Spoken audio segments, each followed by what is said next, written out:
বাজারের এমন একটা পরিস্থিতি, এখানে মানুষ হাঁটতেও প্রবেশ করা অনেক কষ্ট।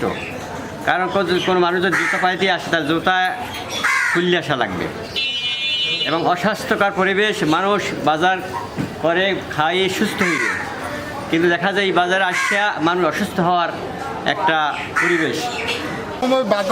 বাজারের যে অবস্থা, বাজারের যে পরিবেশ, এই পরিবেশ একদম দূষণীয়। বাজারের ভিতরে ঢোকা যায় না, পানি কাদা, তারপরে বাজার করে নেওয়া যায় না, বাজার দিয়ে রাস্তা দিয়ে হাঁটা যায় না, পানি কাদা, তারপরে ময়লা আবর্জনা, ড্রেন ব্যবস্থা নাই।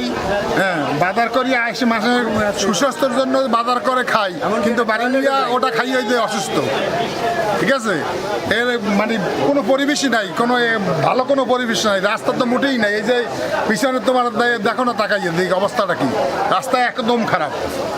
বাজারের সমস্যা হলো বাজারে আসা যায় না। এখন এই যে বর্ষার সিজনে তো খুব খারাপ অবস্থায় গেছে, যখন চলাফেরা করা যায় না, রিক্সা ঢোকে না, তারপর রাস্তাঘাট নাই, পানি বর্ষা হলে তলাই যায়, এই বিভিন্ন রকম সমস্যা দেখা যায় বাজার।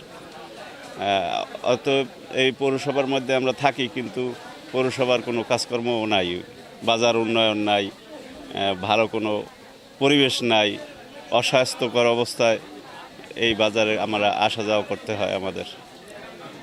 পানি পরে ঝরঝরাইয়া খালি পানি পড়তেই থাকে, বৃষ্টি নামলে দৌড়ান লাগে এদিক ওদিকে। ওই যে তেলফাল টানানো আছে, টিন দেওয়া আছে, বিভিন্ন রকম সমস্যার মধ্যে জর্জরিত আছি আমরা। দোকানদারি করা মুশকিল হয়ে গেছে, খাজনায় তো মাপ নাই, হ্যাঁ তো প্রত্যেক মাসে 1500 টাকা দেওয়া লাগে, এতে তো আর ভুল নেই। এই